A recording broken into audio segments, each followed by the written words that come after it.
हरे कृष्णा. सगळ्या भक्तांचा आजच्या विशेष कार्यक्रमामध्ये आज अतिशय महत्त्वाचा दिवस महाशिवरात्री आहे आणि ह्या महाशिवरात्रीच्या निमित्ताने आज आपण एक विशेष विषयासंदर्भात चर्चा करूया. हे बच्चे कंपनीला कोणी सगळं शांत बसून का?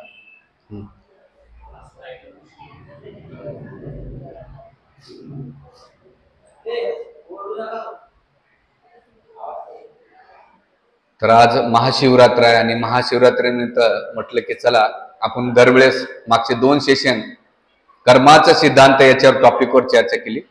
आज आपण महाशिवरात्रीच्या ह्या संदर्भातली चर्चा करूया.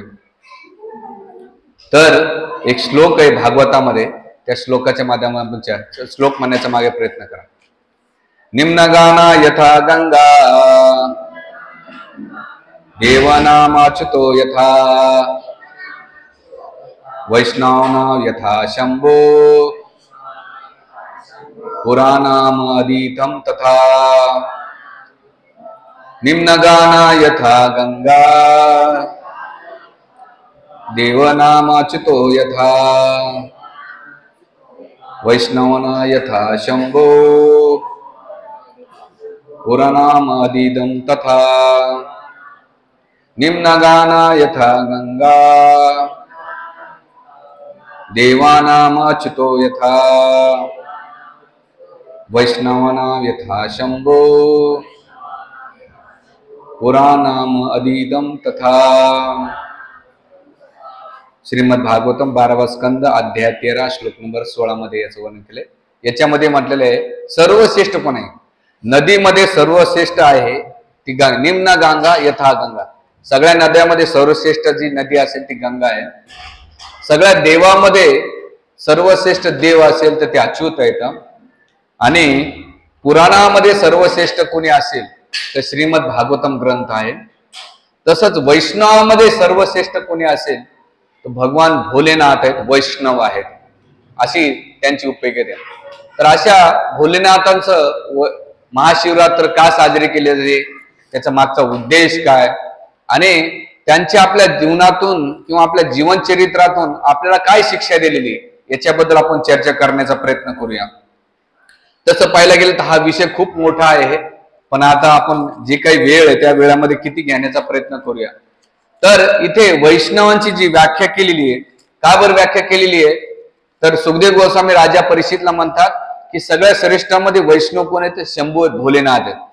म्हणून भगवंताने त्यांना गुण अवतारामध्ये मोडल्या जात आहेत. जेव्हा सृष्टीची निर्मिती करायची असते तेव्हा भगवंत स्वतः 3 विस्तारामध्ये रूप घेतात. जेव्हा रजोगुण, जेव्हा सृष्टी निर्माण करायचं तर रजोगुणाचा अवतार आहे तो ब्रह्माजी आहे आणि ब्रह्माजी आपल्या सृष्टीची निर्मिती करतात. आणि सृष्टीची निर्मिती केल्यानंतर त्या सृष्टीला पालन पोषण करण्यासाठी भगवान विष्णू हे सत्वगुणाचा अवतार घेतात. आणि सगळ्या शेवटी ही सृष्टीचं जेव्हा सृजन करायचं असेल, नाश करायचा असेल, ऱ्हास करायचा असेल तर त्यासाठी तमोगुणाचा अवतार आहे भगवान भोलेनाथ आहे. हे तिन्ही मॅनेजमेंटचे डिपार्टमेंट, जे मॅनेजमेंटचे डिपार्टमेंट आहे ते हे 3 देवता सांभाळतात. म्हणून ह्या गुण अवताराचा विशेष करून आंशिक प्रलय जेव्हा ब्रह्माजीचे 1 दिवस होतो, त्या आंशिक प्रलयाच्या दिवशी ब्रह्माजी 1 दिवस संपत हो तेव्हा शिवजी ह्या प्रलय करतात. तर शिवजीचा कोणता अवतार प्रलय करतो, एक सदाशिव असतो, एक महाकाल असतो आणि एक रुद्र असतो. जे सदाशिव असतो ते पहिले देवी धाम आहे, देवी धामच्या नंतर महेश धाम आहे, महेश धामाच्या खाली महाकाल आहे. जो महाकाल म्हणजे या स्वर्गलोकामध्ये त्याला नाही का कैलास लोक म्हटल्या जात आहे. आणि कैलास लोकाच्या वरती आहे जे सदाशिव आहे, जिथे त्यांचे शाश्वत भक्त निवास करीत असतात. सदाशिव धामाच्या वरती आहे विष्णू लोक, विष्णू लोकाच्या वरती अयोध्या, वैकुंठ अयोध्या, त्याच्यानंतर मथुरा आणि मग गोलोक वृंदावन, असं ब्रह्मसंहितेमध्ये ब्रह्माजी विस्तृत वर्णन करतात. म्हणून अशा सिक्वेन्स मध्ये ब्रह्माजी भगवान शिवजींचे जे तत्व आहे ते आपल्याला समजमध्ये. ते शिवजी विशेष करून ज्या तत्वामध्ये मोडतात तमोगुणाचं, ते तमोगुणाचं प्रलय याच्यासाठी दिलेलं आहे की त्याला शुद्धी करण्याचं काम आहे. म्हणून ह्या गुण अवताराचं वर्णन भागवतामध्ये केलेले आहे. आणि प्रत्येक ब्रह्माजीचा दिवस संपल्यानंतर तो प्रलय करून पुन्हा त्याला स्वच्छ करतात. जसं तुमच्या घरात जेव्हा तुम्ही कुकिंग करतात, तो कुकिंग केल्यानंतर ते साफसफाई करतात, तसंच त्या सृष्टीचं साफसफाई करण्याचं काम डिपार्टमेंट तमोगुणाचा अवतार शिवजींना दिलेलं आहे. शिवजी तमोगुणात नाही, पण त्याचं कार्य तमोगुणात आहे हे आपल्याला पहिले समजणं महत्वाचं आहे. तर हे रुद्र जे अवतार आहे त्यांच्यामध्ये शिवजींचे सदाशिव आणि रुद्र हे 11 रुद्रामध्ये मोडल्या जातात. जेव्हा तुम्हाला अभिषेक करायचा असतो रुद्राभिषेक आणि त्यांच्या पत्नी असतात 11 रुद्राने, तर तुमच्या भौतिक इच्छा पूर्ण करण्यासाठी 11 रुद्र काय करतात, तुमची इच्छा पूर्ण करतात. आणि त्याचबरोबर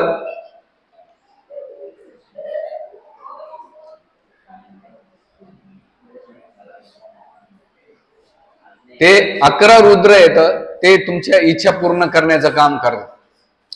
म्हणून आचार्य आपल्याला विशेष करून हे रुद्र प्रलय करते. म्हणून इथे जे भागवताच्या विशेष करून पहिला स्कंद अध्याय 2 आणि श्लोक नंबर 23 मध्ये या प्रलय देवताचं वर्णन केलेलं आहे. आणि त्याचबरोबर शिलप्रपाद लिहितात श्रीमद भागवत ते 3 स्कंद अध्याय 11 आणि श्लोक नंबर 28च्या तात्पर्यामध्ये प्रपाद याचं विस्तृत वर्णन करतात. हे अधिष्ठान तात्पर्यामध्ये मोडल्या जाते. म्हणून आता हा गुण अवतार प्रगट केल्यानंतर शिवजीचा एक आणखीन गुण आहे आशुतोष. आशुतोष म्हणजे ते लगेच प्रसन्न होणारे. जर कोणी त्यांना थोडस बेलपत्र किंवा थोडस जल अर्पण केलं आणि त्यांची थोडी उपासना केली ते लगेच प्रसन्न होतात. आणि त्याच्यामध्ये ते प्रसन्न होताना त्यांच्यामध्ये काही गुण प्रगट होतात. तिथे एक विशेष करून शंकराला भोळे म्हटले जाते. म्हणजे छोटीशी गोष्ट अर्पण केली ते एवढे प्रसन्न होऊन ते सगळं काही देतात. म्हणून हा पहिला गुण त्यांना दर्शितो कोणता, भोळेपणाचा. दुसरा गुण आहे त्याचबरोबर ते अत्यंत चालाक पण आहेत. भक्तांबरोबर ते भोळे येतात पण असुरांसोबत कसे येतात ते चालाकपणे त्यांच्याशी वागत असतात. जर त्यांना चुकून काहीतरी वरदान दिलं तर चुकीचे ते नको कार्य करायला सृष्टीला किंवा सर्वसामान्य जीवात्म्याला त्याच्यापासून त्रास नको व्हायला म्हणून चालक हा गुण आहे. आणि तिसरं ते अतिशय प्रसन्न तर होतात पण अतिशय प्रसन्न होण्याबरोबर अतिशीघ्र क्रोधित होण्याचं काम आहे. हे 4 गुण श्रीमद भागवतामध्ये सुखदेव गोस्वामी राजा परीक्षितला वर्णन करतात. म्हणून त्याच्यातला जो प्रमुख गुण आहे आशुतोष. आशुतोष म्हणजे तात्काळ प्रसन्न होणारे.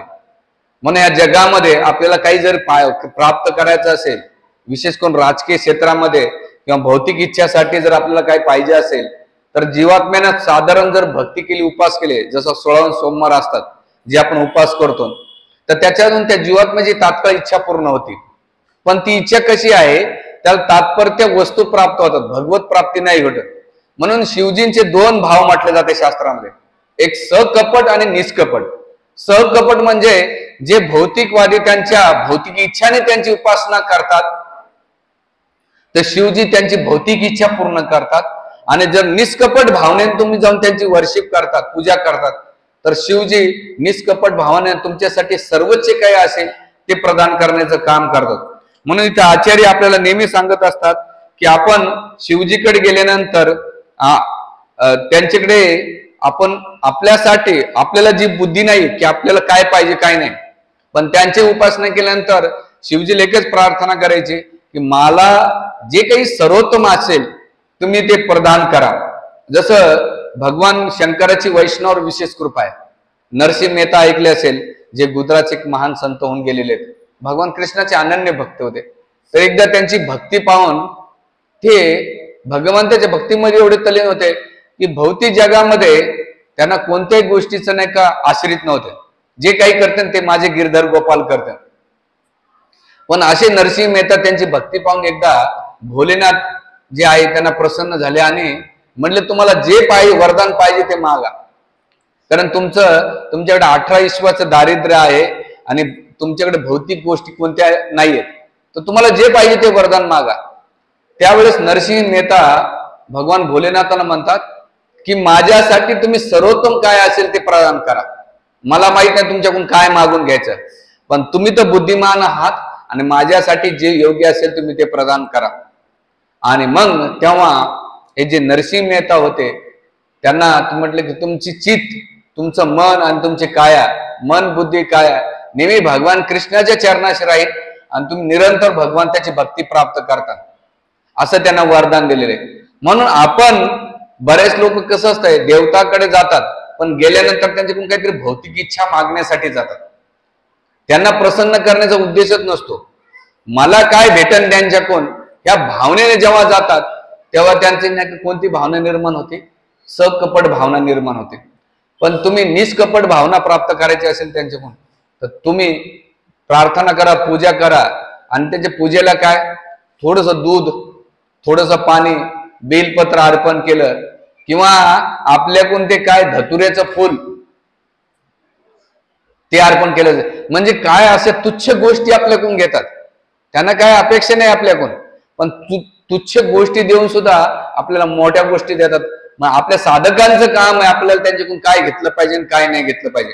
म्हणून इथे श्रीमद भागवतामध्ये याच्यामध्ये पुराणामध्ये एक सुंदर श्लोक आहे. ते म्हणतात मी कोण्या वैष्णवावर कृपा करतो. एक सुंदर श्लोकामध्ये यम परमहंस साक्षात त्रिगुण जीव सद्निताम भगवान वासुदेव प्रपन्नम सप्रिय मी हे. ते म्हणतात यम परमहंस साक्षात त्रिगुणित सजीवता, जो परमहंस जीवात्मा आहे आणि 3 गुणाला पार केले. परमहंस या शब्दाचा अर्थ काय? जो दुधाचं पाणी वेगळं करतो. हंस हा पक्षी असतो, दुधातून पाणी वेगळं करतो. तसंच परहंस व्यक्ती काय करतो की या भौतिक जगातला सार काढून घेतो आणि त्याच्यासाठी सर्वोच्च काय असेल ते घेतो. आणि ते परमहंस पद केल्यानंतर त्याचा दुसरा गुण सांगतात ते त्रिगुण जीवत आत्मना, म्हणजे तो 3 गुण सत्वगुण, रजगुण आणि तमगुणाला त्याने पार केलेला असतंय. आपण जे जीवात्मा आहे त्या भौतिक संसारामध्ये आपण 3 गुणामध्ये नाचलं जातो. सत्वगुण, रजगुण. सत्वगुण म्हणजे सकाळी उठल्यानंतर धार्मिक क्रिया करण्यासाठी, काहीतरी 4 गोष्टी चांगल्या करण्यासाठी त्यांची इच्छा होते, हे झालं सत्व. रजगुण म्हणजे काय, काहीतरी पैसा पाहिजे, मान सन्मान प्रतिष्ठा पाहिजे. आणि तमोगुण म्हणजे आळशी, निद्रापणा, आजचे काम उद्या करणं, पोस्टपॉन्ड करणं ही भावना आहे. तर हे 3 गुण ज्याने कंट्रोल केलेले आहेत अशा जीवात्म्यावरती काय करतात, भगवतो वासुदेव प्रपन्न सप्रियमी, असा जीवात्म्याला मी काय करतो, वासुदेवाच्या सेवेत संलग्न करतो. म्हणून आपल्याला इथे भगवान भोलेनाथाचे तर इथे 3 उदाहरण दिलेले आहे की भगवान शंकराची वैष्णव कृपा कशी होती. श्रीमद भागवतामध्ये जसं ध्रुव महाराजाच्या वंशवळीमध्ये तुम्ही पाहिलं असेल तर राजा प्रचिन ब्रहीची आहे, त्याचे 10 पुत्र होऊन गेले प्रचेता. त्या प्रचेताला भगवान भोलेनाथाने आज जे तुम्ही केरळामध्ये जाता गुरुवायूर मंदिर, त्या गुरुवायूर मंदिराच्या बाजूला एक सरोवर आहे, त्याला म्हणतात रुद्र सरोवर.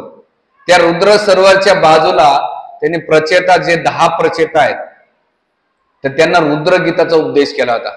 आणि आज भागवतामध्ये सगळ्यात सुंदर जी प्रार्थना आहे, तुम्ही शिवरात्रीला दूध वाचण्यापेक्षा त्याच्यासमोर 2 जर रचना वाचल्या तर त्यांना जास्त आवडतात. एक म्हणजे शिवाष्टकम.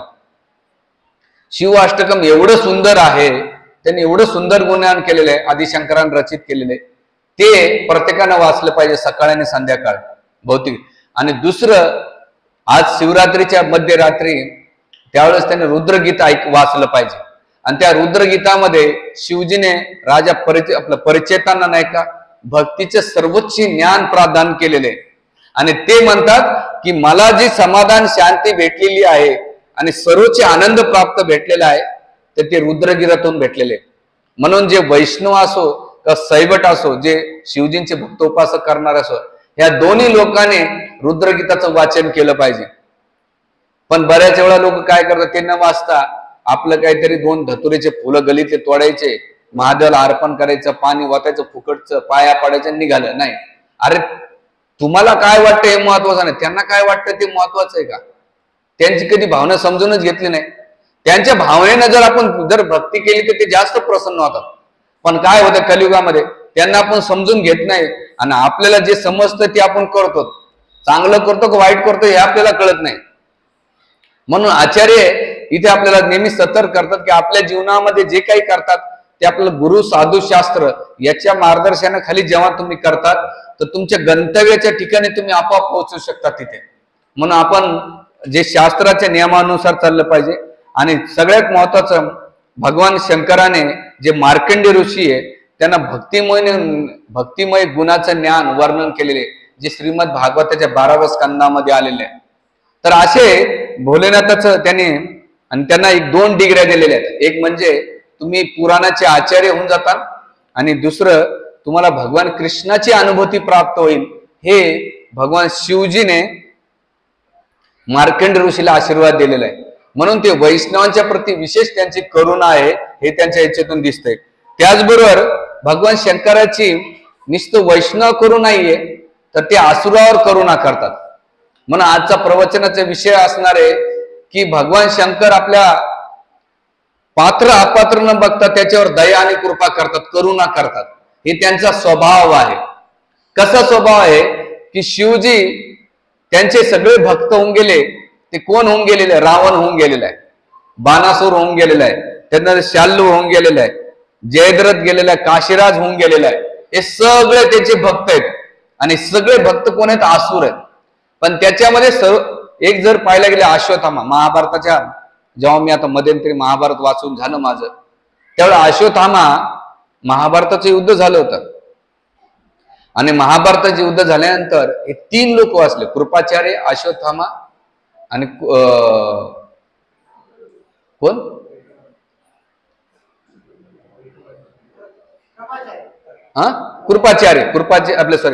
कृपाचार्य, अश्वत्थामा,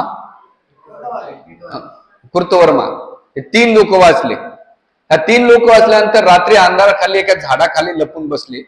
आणि बसल्यानंतर त्या झाडावर एक पक्षी अंधारात आला होता, तो कावळा आला होता. आणि आल्यानंतर त्याने काय केले, तिथले जे पक्ष्याचे अंडे आहेत ना, अंधारामध्ये फोडून टाकले, आणि जे पक्षी होतं त्याला मारून टाकलं. हे दृश्य कोण पाहिलं? अश्वत्थामानं दृश्य पाहिलं. आणि जसे दृश्य पाहिलं तर त्याला एक कल्पना आली. काय कल्पना आली? की आताच्या आता मी काय करेन, जे पांडवाचे पुत्र आणि त्यांची एक अक्षसेना वाचलेली, मी त्याचा वध करेन. मला ते वध करण्यासाठी काहीतरी ताकद पाहिजे. तर त्यावेळेस ते शिवजीची आराधना करतात. का बरं आराधना करतात? कृपाचार्याला विचारतात की कसं. ते म्हणतात शिवजी हे प्रसन्न होणार. आणि त्यानं घनघोर उपासना केली, काहीतरी 2-4 दिवसाची कठोर तपस्या केली. कठोर तपस्या झाल्यानंतर ते प्रसन्न होऊन म्हटले, काय वरदान पाहिजे? ते म्हटले की मला अशी तलवार पाहिजे, त्या तलवाराखाली जो कोणी येईल त्याचा मृत्यू होईल. आणि त्यावेळेस भगवान त्याच्याच प्रेरणेने शिवजीने ते दिलं. शिवजीला माहित नव्हतं का हे तलवारीचा दुरुपयोग करेल, पण त्यांची शक्ती काय? संहार करण्याची शक्ती आहे.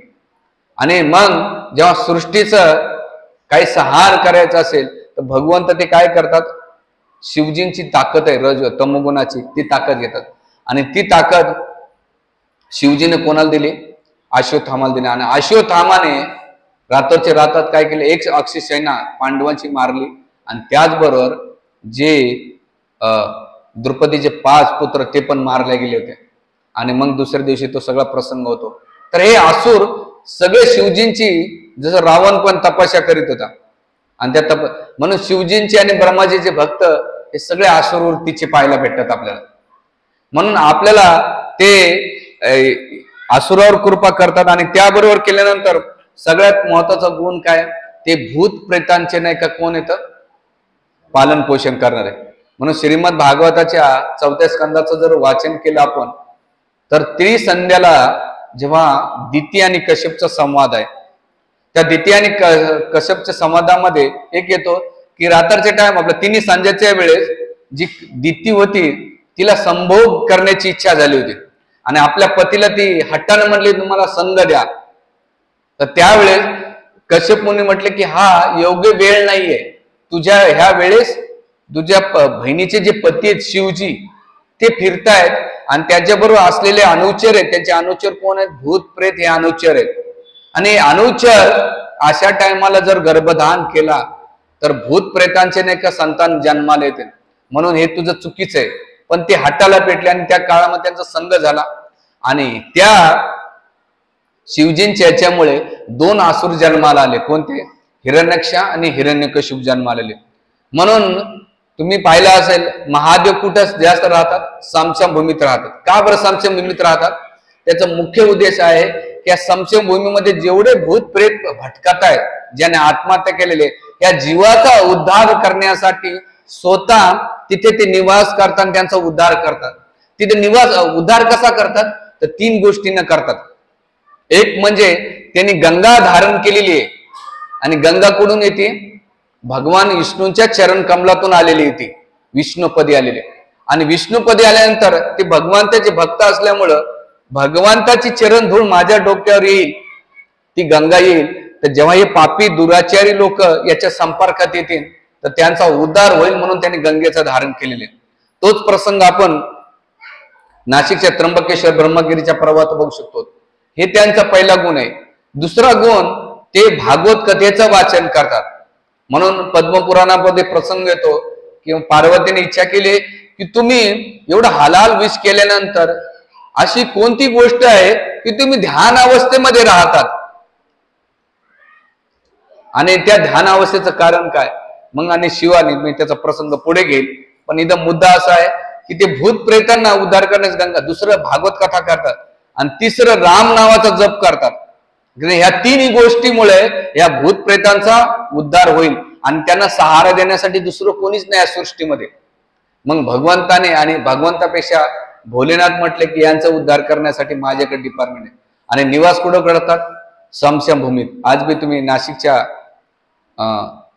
आपल्या पंचवटीत अलीकडे साईडला जर समशमभूमीत गेला तर तिथं महादेवाचं मंदिर आहे एकदम कोपऱ्यात. मी मध्यंतरी एका भक्तांच्या गेलो होतो, तिथे गेल्यानंतर माझं लक्ष गेलं, मंदिर कसं काय इथं? तर महादेवाचं मंदिर आहे. ते समशमभूमीत निवास करतात, म्हणून इथे ते ह्या टायमाला करतात. आणि संध्या टाइम भूत प्रेतांचं. आणि इथं प्रश्न विचारलेला आहे की शिवजीने आपल्या गळ्यामध्ये कवट्याच्या माळा का घातलेल्या आहेत? त्याचं कारण असं आहे की त्यांच्या प्रत्येक अवतारामध्ये त्यांची जी पत्नी होती सती, तर तिचं मस्तक नाही का ते गळ्यात घालायचे, आणि गळ्यात घालताना नेहमी आणि शेवटचं जी कवटी घातली होती त्याने ती सतीची होती. आणि नेहमी त्यांचे प्रति एवढं प्रेम होतं, त्या प्रेमापोटी विचारायचं गंगेचं जळ पडलं तर तिचा उद्धार होईल, आणि जेव्हा मी कथा सांगेल, जप करेल, तर त्यांचा उद्धार होईल, म्हणून त्या कवट्याच्या माळा धारण केलेल्या आहेत. आणि दुसरं, त्यांनी अंगाला सर्प काय केलेले त्याचं आचार्य 2 कारण सांगतात. एक कारण असं सांगतात की जेव्हा त्यांनी हलाल विष केलं, प्राशन केल्यानंतर त्यांच्या अंगाची लाहीलाही झाली, थंडक निर्माण करण्यासाठी त्यांनी काय केलं, आपल्या अंगाला सर्प बांधले होते. हे तर बाह्य कारण झालं. पण आंतरिक कारण आचार्य सांगतात, विशेष करून रुद्र संप्रदायामधले, ते म्हणतात की जेव्हा ते सर्पाला पाहतात तर भगवान विष्णूंचं एक अवतार आहे संकर्षण. संकर्षण भगवंताचं दर्शन किंवा स्मरण व्हावं त्यासाठी त्यांनी गाळ्यामध्ये, हातामध्ये सगळीकडे सर्प बांधलेला आहे. आपल्याला वाटत असं काय विचित्र रूप आहे. आणि तिसरं, ते अंगाला राख का बांधतात? राख लावण्याचं कारण काय? या जगामध्ये परम वैराग्य म्हणजे त्यांचं आहे. त्याचं लावण्याचं कारण काय? राख लावली तर या भौतिक जगाचे भौतिकवादी लोक माझ्याकडे कोण नको यायला, आणि लावले तरी लोक भौतिकवादी त्यांच्याकडे जास्त जातात. बघा 80% लोक त्यांच्याकडे काहीतरी मागाय जातात, म्हणून राख लावून सुद्धा लोक जातात. म्हणून त्यासाठी राख लावलं तरी येणार नाही, सर्प घातला तरी येणार नाही, मी समशमभूमीत राहिलं तरी येणार नाही, पण तरी त्याच्याकडे जातात.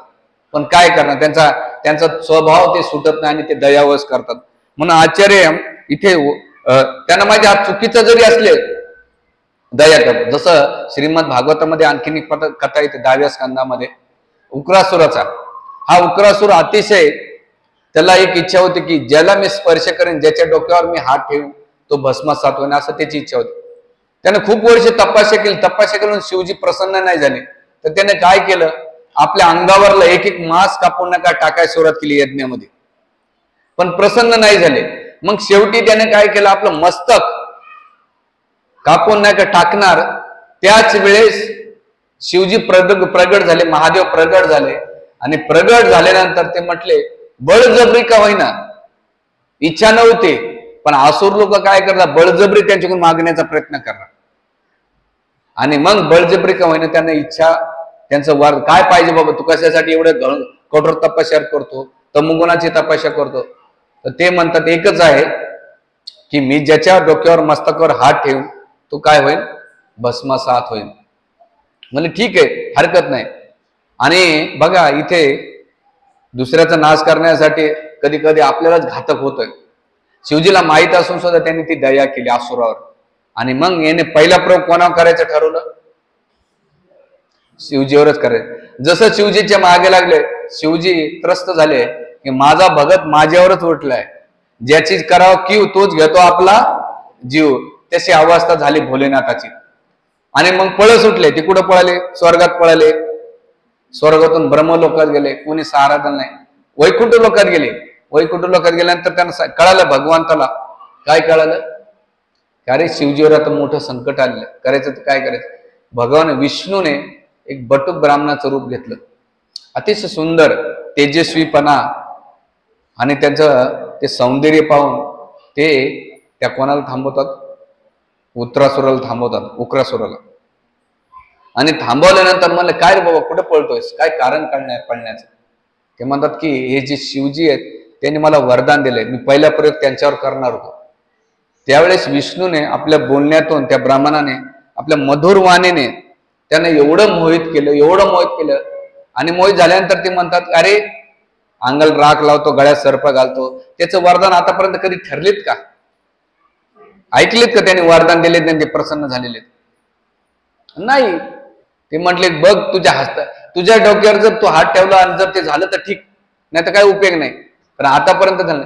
आणि ह्या मूर्खाने जो उक्रासूर होता त्याने आपल्या मस्तकावर हात ठेवला आणि स्वतःला जळून भस्मसात झालेले आहे. म्हणून आचार्य इथं शिक्षा देतात आपल्या जीवनामध्ये, जेव्हा आपण दुसऱ्यासाठी वाईट चित्तो, दुसऱ्याची निंदा करतो, दुसऱ्याचं वाईट चित्तो, ती स्वतःलाच कारणीभूत होते. या जगातला नियम असा आहे, जेवढं ही प्रकृती, जेवढं तुम्ही स्पीडनं दुसऱ्यावर फेकता अग्नी, तेवढं स्पीडनं आपल्या अंगावर येणार. म्हणून कधीच वाईट चितायचं नाही.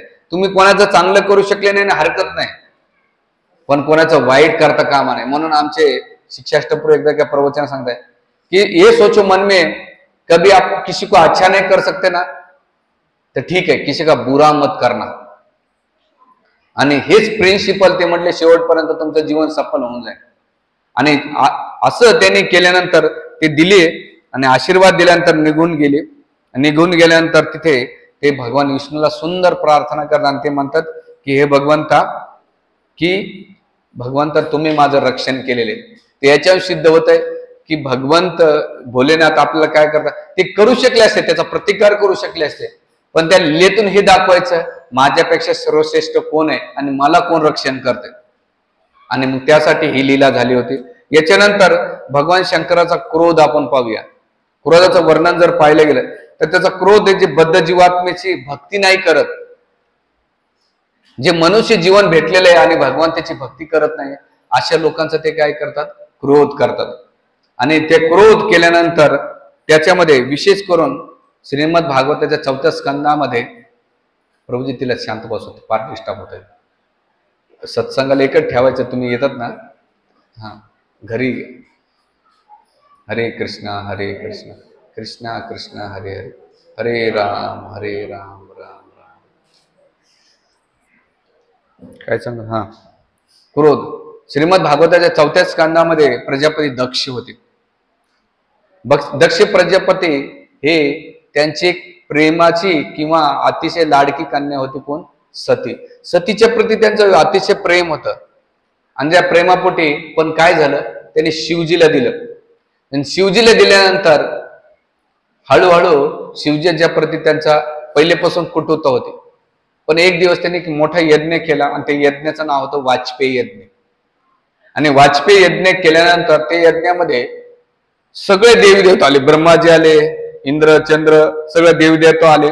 आल्यानंतर भगवान विष्णू नाही आले. का बरं नाही आले? त्यांना माहित होतं की भविष्यामध्ये काही ना काही होणार आहे, पण ते आले नाही. आल्यानंतर त्या सभेमध्ये दक्ष प्रजापती अहंकारा अभिमानाने, कारण तो म्हटला मी दक्ष प्रजापती आणि सगळेजण सगळी सृष्टी माझ्या अंतर्गत चालतात. आणि मग तो सजून धजून जेव्हा आला सभेमध्ये आल्याबरोबर सगळे देवदेवते उभा राहिले. दोनच लोक उठले नाही. कोणते दोन लोक नाही उठले? एक म्हणजे शिवजी नाही उठले आणि दुसरे ब्रह्माजी. ब्रह्माजीच्या प्रती त्यांना राग नाही आला, कारण ते म्हणले वडील आहेत, परमेष्ठी वडील. पण हा जावई कस काय नाही उठला माझा? आणि जावई न उठल्यामुळं त्यांचा पहिला जो क्रोध होता त्यांची तळपायाची मस्तकाला गेली आणि गेल्यानंतर तो सभेला काय म्हणतो माहितीये का, आता मी जे काही तुम्हाला बोलणार आहे ते बोलण्याच्या मागे माझा क्रोध नाहीये, माझी ईर्ष्या नाही, द्वेष नाहीये, पण एक शिष्टाचार कसा असला पाहिजे त्याचं मी वर्णन करतोय. आणि तिथे हळूहळू दक्ष प्रजापती शिवजींच्या प्रती अतिशय भर्सना करतो. काय भर्सना करतो, अरे हा जो बसलेला आहे समशभूमीमध्ये राहणारा आहे, गळ्यामध्ये कवट्याच्या माळा घालतो, गळ्यामध्ये सर्प घालतो, समशभूमीचे राख लावतो, आणि माझी कन्या देण्याची अजिबात इच्छा नव्हती. पण हे जे परमिष्ठी आहेत ना, परमिष्ठी कोण, बापाला शिवाय द्यायला लागला. म्हणून माणूस मध्ये विनाशकाली विपरीत बुद्धी, माणसाची बुद्धी जर स्थिर नसेल तर तो, आणि रागाच्या भरात आपल्या बापाला सुद्धा सोडलं नाही. राधागोविंद महाराज त्यांच्या प्रवचनामध्ये खूप सुंदर विश्लेषण करतात. आणि रागाचे म्हणतात की माझी कन्या कशी आहे, हरणासारखी होते, तिचे डोळे हरणासारखे, आणि याचे डोळे कसे आहेत, माकडाचे जे मागचा भाग आहे त्यासारखेचे डोळे. एवढी निंदा करतात भागवतामध्ये त्याचं डिटेल्स वर्णन आहे. आणि इकडे आपल्या कन्याचं वर्णन करतात. पण दिल्यानंतर हे शिष्टाचार माहित नव्हता की कोणी आल्यानंतर उठलं पाहिजे नाही उठलं पाहिजे. तर शिवजी का नाही उठले, आचार्य त्याचं 2 कारण सांगतात. एक तर पाहिलं गेलं तर शिवजी भगवान विष्णूंच्या किंवा संकर्षणाच्या तल्लीन भक्तीच्या प्रमोदच्या अवस्थेत होते, म्हणून बाह्य अवस्था नव्हती. आणि दुसरं पदानं जर पाहिलं, भौतिक शिष्टाचार पाहता तर सासऱ्याने जावायचा संबंध आहे, पण आध्यात्मिक जर चेतनेतून पाहिलं, आध्यात्मिक स्तरातून पाहिलं असेल तर शिवजी हे दक्ष प्रजापतीच्या 1000 पटीनं मोठ्या पदावर होते. म्हणून ह्या 2 कारणामुळे न उठल्यामुळे एवढं. पण दक्ष प्रजापतीला प्रॉब्लेम्स काय होता, अरे 100 लोक उठले ठीक आहे ना, सोडून द्या ना, एक नाही उठलं तर काय फरक पडतो. पण माणसाची मान सन्मानाची जी अपेक्षा असते, आणि एक जर व्यक्तीनं नाही दिला तर तो सगळा कल्लोळ. अरे 100 लोकांनी जे दिले त्याचा आनंद घे ना, एक नाही दिला तर काय फरक पडतो. तीच वृत्ती शिलप्रपाद एक वरिष्ठ भक्त सांगतात प्रवचनामध्ये की असे काही लोक त्यांच्या जीवनामध्ये त्यांना सगळं काही भेटतंय, त्यांनी आनंदाचे जीवन जगायच्या आधी काय करतात, त्यांच्या जीवनात जी गोष्ट नाही, ज्या व्यक्तीमुळे नाहीये ती धरून नाही का नेहमी रडत राहतात, नेहमी सुखाचा बाजार लावण्याचा प्रयत्न करतात. पण सुख नावाचं जीवनभर सुखाच्या मागे लागतात आणि वर्तमान काळामध्ये नेहमी दुःखी राहतात. म्हणून इथे आचार्य आपल्याला सांगत राहतात की आपण आपल्या जीवनामध्ये सुख प्राप्त करण्यासाठी सर्वोच्च अवस्था आहे ती आध्यात्मिक प्राप्त केली पाहिजे, ना की भौतिक गोष्टीमध्ये आपल्याला कधी सुख नाही भेटणार, आणि प्रयत्न केला तरी त्याला आपल्याला काही वांछित फळ प्राप्त होणार नाही. म्हणून इथे दक्ष प्रजापतीच्या प्रती त्यांनी काही नाही, अपमान सहन केला, आणि त्या सभेतून त्याने काय केलं, प्रतिकार न देता त्याने पाहिले की याची बुद्धी कशी आहे, अल्पबुद्धी.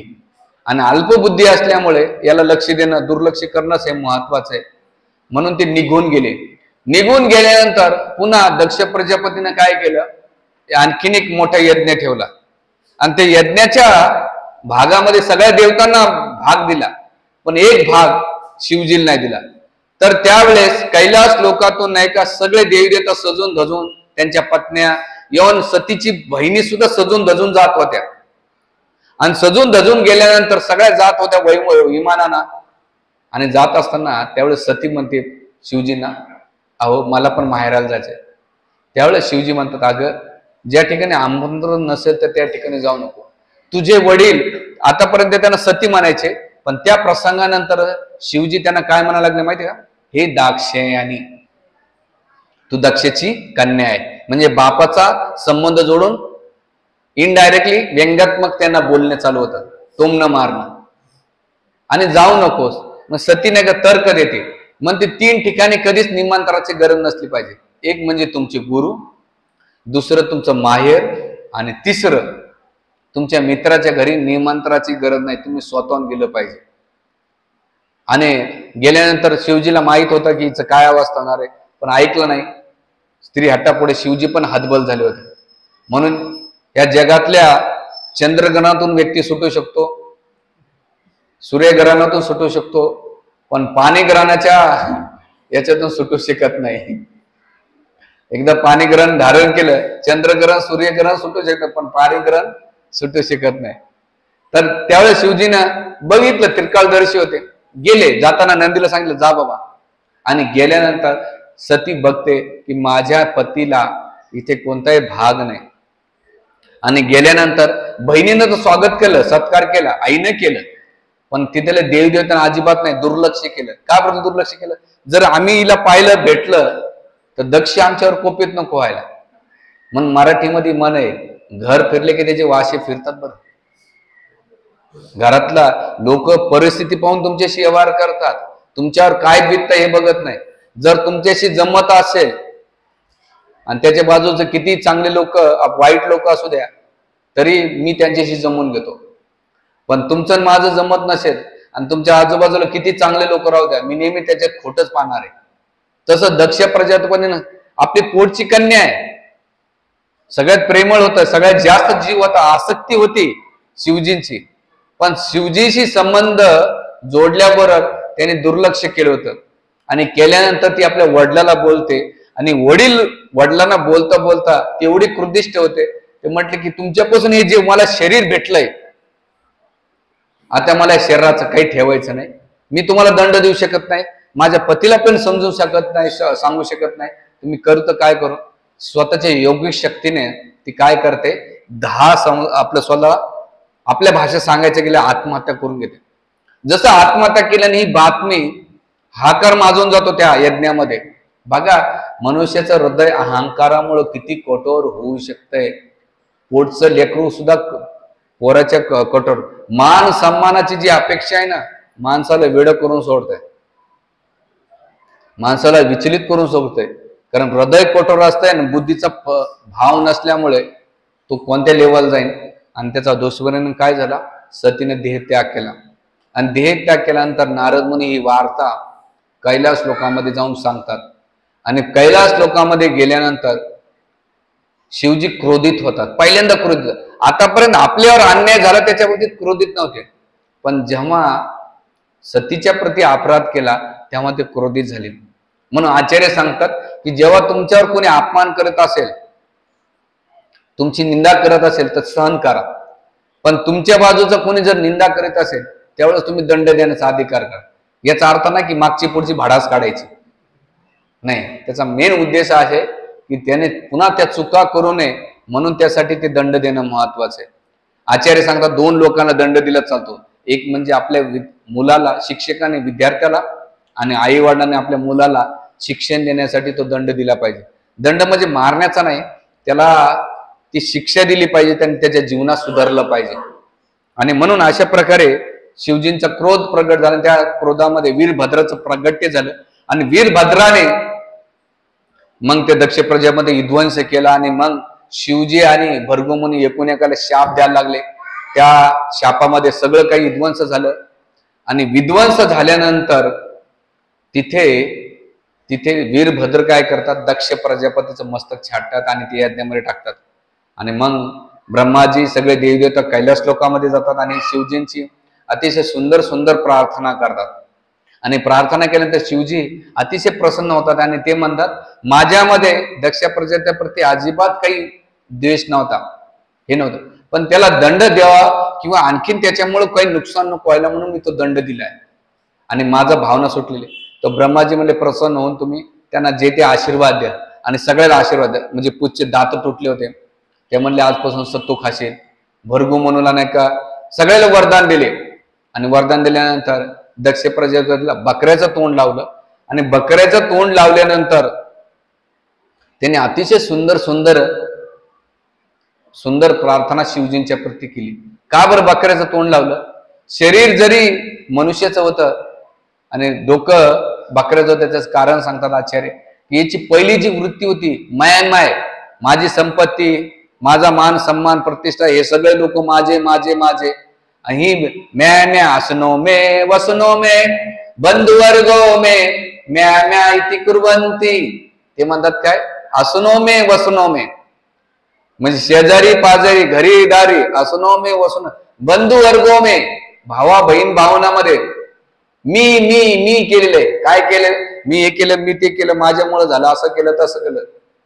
काल क्रोधरी हरता, की काळ काय करतो, जसा बकरा आहे ना, तुम्ही कसाय खाण्याचा समोर जर पाहिला असेल तो गवत खातो, पण त्याच्या समोर हे कळत नाही की त्याचे भाऊबंद लटकलेले आहेत तिथं. काही काळापूर्वी त्याच्या भाऊबंदचा गळा कापलाय आणि काही काळानंतर माझ्या सुद्धा गळ्यावर सुरीकाप ठेवल्या जाईल. पण तो काय करतो, जी म्या वृत्ती आहे तिची सुटत नाही. म्हणून तिथे जी दक्ष प्रजापती होता त्याच्यामध्ये त्याच्यातला जो भाव निघून गेला अहंकाराचा, आणि शिवजींच्या प्रती सुंदर प्रार्थना केल्यानंतर तो पुढे, पण त्याचा परिणाम 6व्या स्कंदात दिसतो. भगवंताचं दर्शन झालं तरी पण त्याने नारद मुनींच्या प्रती जे हरेश्वर आशिवल सेवा त्यांच्या प्रती त्याने अपराध केला होता, विशेष करून नारद मुनींच्या प्रती अपराध केला. तिथे आचार्य प्रश्न करताय की भगवंताने दक्ष प्रजापतीला दर्शन दिलं तरी त्याला भगवत प्राप्ती का नाही झाली, किंवा त्याला प्रेम का नाही झालं? तर आचार्य म्हणतात की त्याच्या जीवनामध्ये वैष्णव अपराधाचं लक्षण अजून बी टिकलेले होते. वैष्णव अपराध जो केला होता तो अपराध त्याने जन्म जरी बदलला दक्षाचा तरी त्याचा अंश त्याच्या जीवनामध्ये होता. म्हणून ह्या जी वृत्ती आपल्याला त्याग करणं, आणि मग क्रोध तिथे करून त्यांनी ते हे केलेले, ह्या क्रोधाचं इथे आचार्य वर्णन करतात. त्याच्यानंतर शिवजीचा आणखीन एक गुण आहे. बरं, ते क्रोध करताना दोन गोष्टी ध्यानात ठेवतात. बरं, अहंकाराने किंवा स्वार्थासाठी नव्हे तर सेवे खातर क्रोध करतात. आपण काय करतो, आपला जो राग येतो एक तर अहंकार असतो, काहीतरी स्वार्थ असतो, किंवा आपल्या मनाविरुद्ध गोष्ट झाली तर आपण क्रोध करतो. पण शिवजींचा राग आहे ते दुसऱ्याला काहीतरी घडवण्यासाठी असतो, हे दिलेले. त्याच्यानंतर शिवजींची उदारता म्हणजे दया आहे. कशी दया आहे? जेव्हा समुद्र मंथन झालं आणि समुद्र मंथन झाल्यानंतर तिथे मंथनाच्या वेळेस पहिलं हलाहल विष झालं प्रगटे, आणि हलाहल विष झाल्यानंतर सगळे देवता भगवान विष्णूकडे गेले. म्हणले आता करायचं तर काय करते? भगवान विष्णू म्हटले की याला एकमेव व्यक्ती पान करू शकतो ते म्हणजे भगवान भोलेनाथ आहे, त्यांच्याकडे जा. आणि गेल्यानंतर देवदेवता बघा ना, काम साधवायचं असेल तर लोक गोड गोड बोलतात. बरं, हे देवदत्ता पहिले कोण द्यानं? दधीच मुनीकडे गेले हाडं मागण्यासाठी, उत्तरासुराचा वध करे. पहिले प्रार्थना केल्या, मनुष्य जीवनाचा काही भरोसा नाही, हे सगळं सोडायचंय. आपलं मनुष्य बाकीच्या प्राण्यांचा हाडाचा उपयोग करीतो, मनुष्याचं काहीच येत नाही. एवढे ज्ञान दधीच मुनी म्हणतात, जर एवढं ज्ञान देतात तर तुम्ही एवढं कशाला त्या संपत्तीच्या मागे लागतात? त्यांचा वादविवाद होतो. तसंच हे देवदेवता गेले शिवजीला आणि सुंदर सुंदर प्रार्थना करू. आणि शिवजी त्यावेळेस म्हणले ठीक आहे, हरकत नाही. आणि आपल्या पत्नीला विचारतात, सतीला, करू तर काय करू? ते म्हणतात की मनुष्य जीवनाचा सार्थ काय? जो स्वतः कष्ट सहन करतो आणि दुसऱ्याला सुख देण्याचा प्रयत्न करतो तो सगळ्यात चांगला सर्वोत्तम व्यक्ती आहे. त्याच्यामध्ये 3 कॅटेगरी सांगतात. काय सांगतात? पहिली कॅटेगरी, स्वतः त्रास सहन करतो पण दुसऱ्याला आनंद देतो, तो सर्वश्रेष्ठ कॅटेगरी. दुसरी कॅटेगरी काय? मी स्वतःचा स्वार्थ साधणार, त्याचा बी स्वार्थ करणार, ही दुसरी कॅटेगरी. आणि तिसरी कॅटेगरी काय? माझं तर माझंच आहे पण दुसऱ्याचं पण माझं आहे, ही थर्ड क्लास कॅटेगरी म्हटले जाईल. म्हणून आचार्य म्हणतात की सर्वोत्तम कॅटेगरी काय? स्वतः त्रास करा स्वतःमध्ये, पण दुसऱ्याला कसा आनंद देता हे सर्वोत्तम व्यक्ती म्हटलं जात आहे. नाहीतर हे दोन्ही पशुवत आणि आसुर वृत्ती आहे. कसे आसुर वृत्ती? जसं एकदा ब्रह्माजीला प्रश्न करण्यात आलाय की तुम्ही भेदभाव करता देवता आणि आसुरामध्ये. म्हणजे कस काय? नाही म्हणले, भेदभाव तुम्ही नेहमी देवतांच्या प्रती प्रेम करतात, आसुराच्या प्रती करत नाही. म्हणजे हरकत नाही, ठीक आहे, बसा. आणि मग ब्रह्मलोकामध्ये एक मोठी मेजवानी ठेवली. आणि मेजवानी ठेवल्यानंतर त्याच्यामध्ये असे 56 बोकं ठेवले त्या मेजवानीमध्ये. आणि पहिली पंगत कोणाला बसवली माहिती का? आसुरांची बसवली. नियम असा होता की हात ताईट बांधलेला असायचा, खायचं नाही तुम्ही. काय होतं? ताईट बांधला होता लाकडाने. आणि सगळ्या समोर ताट ठेवले, त्या 2 पंक्ती समोर बसवल्या होत्या. बसवल्यानंतर सगळेजण एकूण एकाच्या ताटाकडे पाहिला. खायचं तर कसं खायचं? खूप वेळ झाला, करायचं तर काय कर? ब्रह्माजी म्हणजे उठा. नियम काय होता? तुमच्या समोर मेनू आहे, हात बांधलेला आहे, तुमचं तुम्ही जेवण कर. ते म्हणले कस काय? तुम्ही येड्यात काढता. म्हणले उठा. तेच नियम कोणाला लावला? देवतांना लावला. देवतांना बसवलं आणि बसवल्यानंतर सेम हात बांधले. देवताने काय केलं? समोर बसलेले एक देवतान घास उचलला आणि समोरच्या देवतात भरला, दुसऱ्यानं भरला, याच्यात भरला. असं करून दोघं देवता पोट भरले. म्हणलं एवढा फरक आहे म्हणून याला प्रेम करतो. म्हणून इथे शिवजी यांची उदार कशी आहे की गेले त्याने आणि म्हटले की तुम्ही काय करा, हलाल विष द्या, आपलं हलाल. आणि प्रार्थना केल्यानंतर ते आले, समुद्राच्या काठी आले आणि आपल्या ओंजळीमध्ये त्यांनी ते हलाल विष नाही का धारण केले. पिक्चर तुम्ही पाहत असाल. आणि केल्यानंतर त्यांच्या ओंजळीमध्ये जेवढं विष आलं त्या विषामधून काही थेंब खाली पडले. त्याच्यामध्ये इचू इंगळ ज्या वनस्पती पडल्या त्या विषारी झाल्या होत्या. आणि ते विष त्यांनी गळ्यामध्ये कंठामध्ये धारण केलं आणि त्यांचा कंठ कसा झाला, निळकंठ, म्हणून त्यांचं नाव पडलं निळकंठेश्वर. का बरं केलं त्यांनी, त्याचं कारण सांगतात आचार्य. 2 कारण सांगतात. एक कारण सांगतात की निळ हे वर्ण जेव्हा मी पाहे तेव्हा मला भगवान कृष्णाचं स्मरण करेन. भगवान कृष्ण कसे श्याम वर्ण आहेत म्हणून त्यांचं स्मरण होण्यासाठी निळ वर्ण आहे. आणि आचार्य दुसरं सांगतात की जर हे अग्नीला विषाला शांत करायचं असेल तर माझ्या कंठामध्ये त्याला शांत करणारी एकमेव ताकद जी कोणी असेल तर ते भगवंताचं नाव आहे. हरे कृष्णा हरे हरे हरे राम राम राम हरे. म्हणून त्यांनी निळखंडामध्ये धारण केलेले आहे. आणि असं हे केल्यानंतर त्यांनी आपल्या जीवनात केले. तर इथे त्यांची भागवतामध्ये दया, क्रोध तसेच उदारता हे शंकराचे भिन्न गुण पाहायला भेटतात. आणि सगळ्यात महत्वाचं की ते आपल्या जीवनामध्ये भगवत भक्तीला विशेष गुण प्रगट करतात. कसे गुण प्रगट करतात की त्यांचं जीवन संपूर्ण बघा, ते हिमालयामध्ये ध्यान अवस्थेमध्ये असतात, नेहमी जप करत असतात. एकदा पार्वतीने त्यांना विचारतं की तुम्ही कोणाचा जप करता, काय जप करतात. त्यावेळेस स्वतः शिवजी एक सुंदर श्लोकामध्ये शिवाष्टकम म्हणून तुम्हाला नेमतो, शिवाष्टकमचे दोन्ही पाठ वाचा. त्या शिवाष्टकम वाचल्यानंतर माणसाचे भौतिक मटेरियल डिझायर कंप्लीट होतात. आणि दुसरं, तुम्ही निष्कपट भावनेनं वर्शिप करतात, जे स्वार्थ न ठेवता भगवान विष्णू आपलं महादेवाची वर्शिप करतात, तर तुम्हाला जे पाहिजे वांछित ते फळ प्राप्त होत आहे. पण सर्वोच्च अवस्था आहे ती तुम्हाला प्राप्त होते. म्हणून ते सुंदर श्लोकामध्ये पार्वतीला म्हणतात, राम रामेति रामेति रमे राम मनोरमे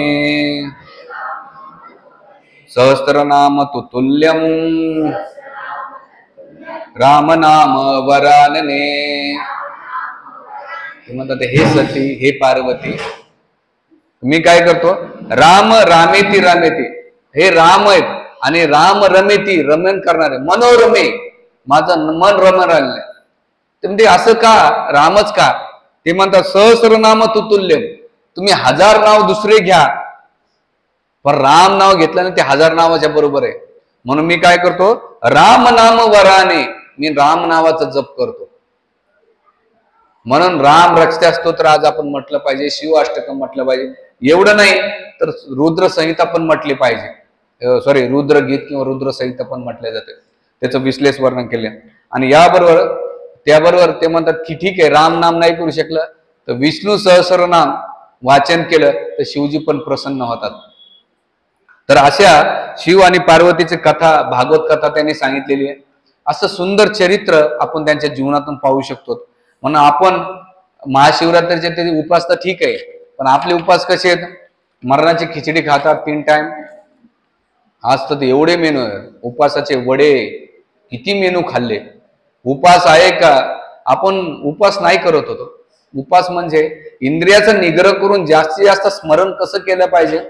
उपवास या शब्दाचा अर्थ, थोडं 5-10 मिनिटं ठेवलं राजा, 5 मिनिटात संपून जाईल. हो ठेवतो 5 मिनिटात. हा, उपवास, उप म्हणजे जवळ आणि वास म्हणजे भगवंताचा. तर उपवासाचं हे अर्थानुसार केलं पाहिजे. पण लोकांचं काय, आम्हाला उपवास आहे, आम्हाला उपवास आहे. अरे उपवास कशाचा आहे, नुसतं पोटाचा उपवास धरून नाही चालत, मनाचा आणि वाच्याचा पण असला पाहिजे. वाच्यानं वाईट बोलू नये, मनाने वाईट विचार करू नये. पोटाचा उपवास तर माकड बी धरतय, त्याला खायला भेटत नाही म्हणून देव प्रसन्न झाला का, नाही.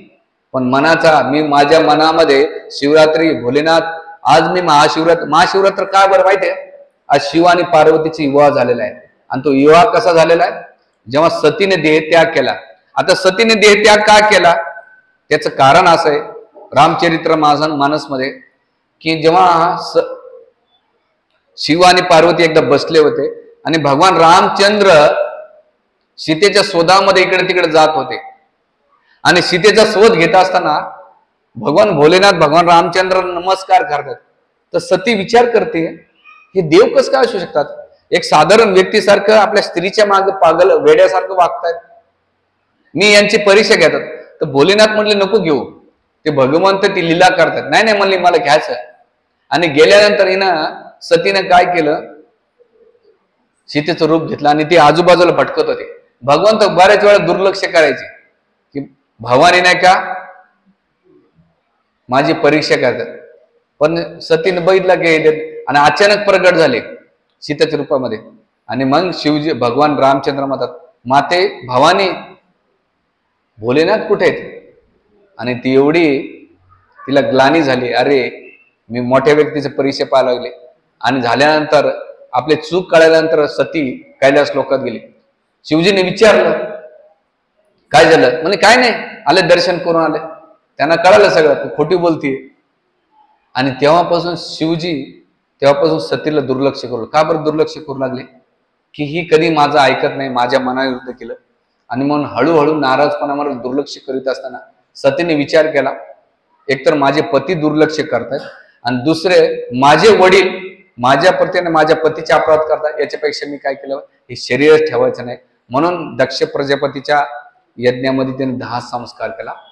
ती सती पुढे हिमालयाची पुत्री म्हणून जन्माला आली सती. आणि पार्वती त्यांची मेनका त्यांच्या आईचं नाव आहे. ती झाल्यानंतर पार्वती कायमस्वरूपी आज विवाह झाला होता. आणि म्हणून महाशिवरात्र काय हे दोन जीवात्मा नाही, हे दोन जे जीव तत्व आहे आपलं ईश्वर तत्व आहे शिव आणि पार्वती यांचं मिलन झालेलं आहे. आणि त्यांच्या लग्नाचा प्रसंग रामचरित्र मानसमध्ये जेव्हा हिमालय लग्नाची तयारी करतात तर शिवजीचे वराडी मंडळी कोण होते, सगळे भूत प्रेत. आणि शिवजी उलट लग्नाला निघाल्यानंतर नवरदेव कसा निघाला माहिती आहे तुम्हाला, शिवजी नेहमी बैलावर सरळ बसायचे वृषभवर, त्या दिवशी उलटे बसले होते. आणि त्यांच्या माग त्यांचे जे भूत प्रेत डान्स करत नांगड भिंगड अवस्थेमध्ये येत होते. आणि हे दृश्य सगळे निघाले आणि भयंकर ते विद्रूप होतं.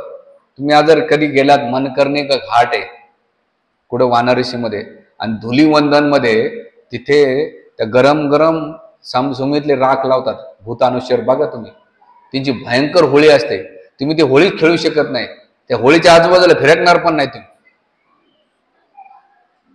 तर एवढी भयंकर होळी असते. तर ते शिव अनुचर निघाले.